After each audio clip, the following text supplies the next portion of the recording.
Vu des événements parfaitement organisés être sauvés par un artiste de dernière minute. Et d'autres, parfaitement organisés eux aussi, être complètement gâchés par une erreur de casting, une erreur de timing ou de logistique qu'on aurait en fait pu éviter facilement. Voici les 7 erreurs les plus fréquentes quand on réserve un spectacle. Première erreur, choisir uniquement sur le prix. Ah, c'est tentant, je comprends. Mais un spectacle pas cher qui tombe à plat coûte beaucoup plus cher qu'un bon spectacle. En images, en énergie, en souvenirs ratés. Et parfois la vraie question c'est pas comment trouver moins cher, c'est est-ce que j'ai vraiment le budget pour un artiste aujourd'hui? Parce qu'un événement sans artiste, ça peut très bien fonctionner. Un événement avec un artiste bancal, ça laisse une impression que les gens n'oublient pas non plus. Deuxième erreur, ne pas préciser le public.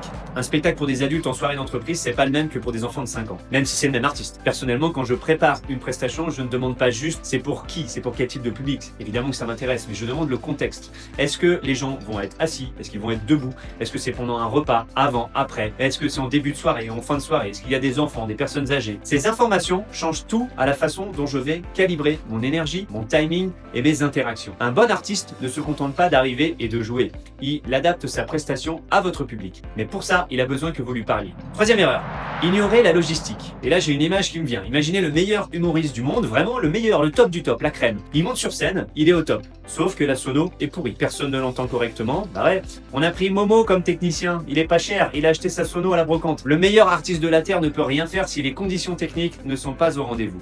Une sono sous-dimensionnée pour une salle de 200-500 personnes.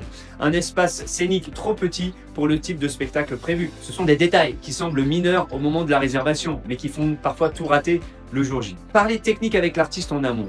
Un professionnel vous dira exactement ce dont il a besoin. Quatrième erreur, ne pas se renseigner sur l'artiste, ne pas regarder les avis et les références. Un artiste sérieux a des témoignages, des vidéos de vrais spectacles, des clients qui peuvent en parler.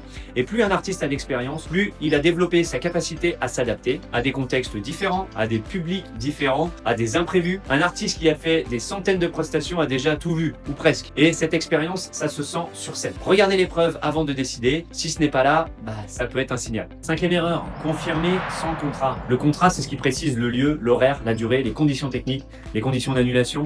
Ça protège les deux parties en fait. Un artiste professionnel gère son administratif de façon fluide. Personnellement, si vous réservez une prestation avec moi, vous recevez un contrat rapidement et une facture à la suite de la prestation. Pas d'administratif chronophage, pas de flou.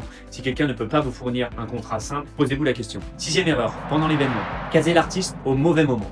Et là, il y a une erreur qui revient tout le temps. Faire passer l'artiste, par exemple, pendant que les gens mangent. Ça paraît logique au premier abord, les gens sont là, assis, captifs. Non, en fait, non, si les gens ont une assiette devant eux, ils vont manger. C'est humain, c'est normal. Et l'artiste se trouve à jouer face à des têtes plongées dans l'assiette. J'ai vécu ça plusieurs fois. Parfois, il faut s'accorder avec le traiteur qui a sa viande qui passe à ce moment précis, qui ne comprend pas pourquoi il faudrait décaler. C'est pas forcément le job de l'artiste de gérer ça, mais un bon artiste aura la flexibilité et la bienveillance pour que tout s'articule quand même. L'autre grand classique, faire passer l'artiste trop tard, genre 2h du mat, quand tout le monde a bien fait la fête. Le résultat, personne ne profite du spectacle. Ni le public, ni l'artiste. Le spectacle vivant a besoin d'attention. Placez-le au bon moment dans votre projet, dans votre programme. Demandez conseil à l'artiste, il sait ce qui fonctionne. Septième erreur, oubliez que l'artiste est un être humain, du genre je te paye alors va faire ton boulot. Je te parle pas de dire amen à tous les caprices de diva. Je dis juste accueillez-le correctement, parlez-lui, montrez-lui le lieu, donnez-lui 2 minutes d'échange, un point d'eau, un endroit où se changer, un truc un peu sympa quoi. Un artiste qui arrive dans de bonnes conditions monte sur scène dans un bon état d'esprit. Un artiste bien accueilli, c'est un artiste qui a envie de se dépasser pour vous. C'est simple et ça coûte rien. Les artistes on est conscients. Organiser un événement, c'est beaucoup de travail et ce travail mérite d'être couronné par un moment qui marque les esprits. Ces 7 erreurs, ce ne sont pas des reproches, c'est de l'expérience que je partage. 25 ans de métier condensés en quelques minutes pour que votre événement soit à la hauteur de ce que vous avez imaginé. Un bon spectacle, ça ne s'improvise pas, ni du côté de l'artiste, ni du côté de l'organisateur. Mais quand les deux font leur part, la magie fait le reste.